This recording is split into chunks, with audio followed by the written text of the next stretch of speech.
Authorities who went to the wrong house in search of a wanted fugitive and shot a beloved family pet are refusing to take responsibility for their actions. This is according to a Michigan attorney who has filed a lawsuit against them.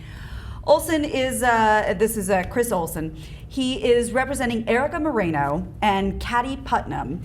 The couple's 15-year-old mixed breed dog, Clohe, was shot in the face during the mistaken police raid. And here's how it went down. Bear with me on this, because this is going to take a second. The lawsuit alleges that in shooting Clohe, the defendant violated Moreno and Putnam's Fourth Amendment right. According to Putnam, the events leading up to the shooting began on June 18th when Hughes, along with several Michigan troopers, went to Moreno and Putnam's house to recover a wanted fugitive. Well, they were at the wrong house. So here's what Putnam said as she sat reading a book on the patio. It was just a normal day until, she said, the next thing I knew, there was a tactical team surrounding our house. I went onto the front porch and they said they were looking for a fugitive. I was answering their questions when an officer looked at the address on our house and said, "We're at the wrong house." I went inside to get my ID and I heard a pop. I looked out the door to the backyard and there was an officer with his arm raised and a gun in his hand. I immediately realized Clohe had gone outside. I was yelling at him. I said, "Why are you shooting my dog? What are you doing? You're at the wrong house." I followed the blood trail into the bedroom where my partner was cradling Clohe and crying hysterically. According to the lawsuit, a Michigan state trooper told Moreno and Putnam, "We'll take care of this," and urged them to get their wounded pet to a vet. The dog has gone through several surgeries, losing a lot of teeth, having a really hard time. And now, according to Putnam, the silence on behalf of the authorities has only added salt to the wounds, because they said they'll take care of it. Now they don't want anything to do with it.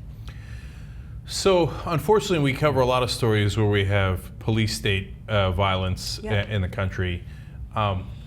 And oftentimes it'll split into two sides. You know, the guys that are unquestionably in favor of the cops and will say, "Oh, no, you don't know the circumstances, and maybe the guy had it coming, or maybe he didn't do that, but maybe he did something else, and when the cops came in, you're supposed to, make sure you follow their orders, and they didn't follow." I mean, there's a million excuses every time. This is a tragic story, terrible story. I guess one thing I like is that I hope that there aren't going to be two sides to this, that we're not going to split into two sides. That's how dogs unite people. Like, humans. What color? What color was the dog?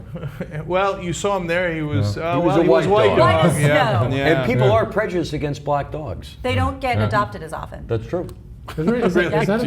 No. a fact. Like and cats. a big difference. Yeah. Yeah. So, but people are united by dogs. They all love dogs, right? They get more angry about dogs than they do about humans.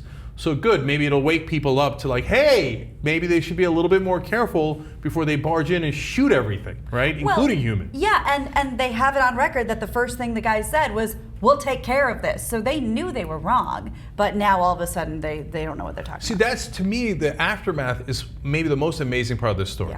Because they then spent 3 hours taking pictures, etc., because they had to cover their ass, because they had shot a dog and they were in the wrong house, right?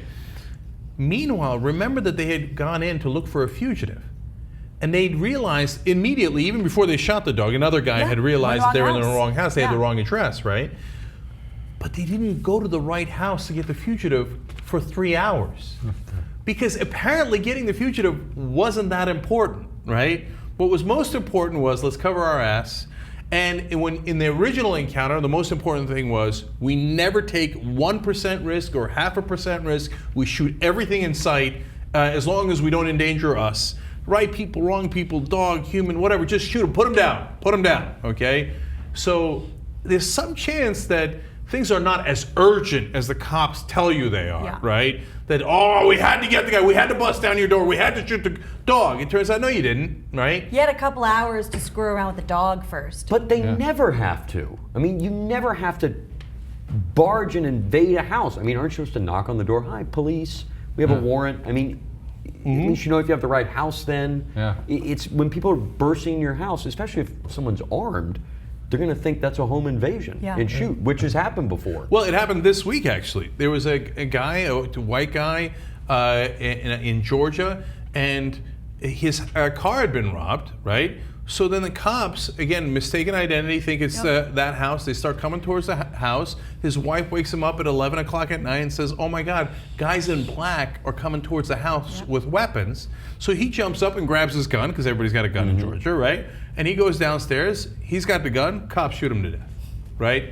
So another tragic case where, by the way, if he didn't have a gun, he'd be alive, okay? But also the cops reacting too quickly. Yeah. Like, dude, you're in Georgia. You don't think maybe a homeowner might have a gun? Right? Yeah. So you might, whatever happened to freeze? Right? It seems like no cop ever says freeze anymore. Ringing the doorbell and just determining you have the right house.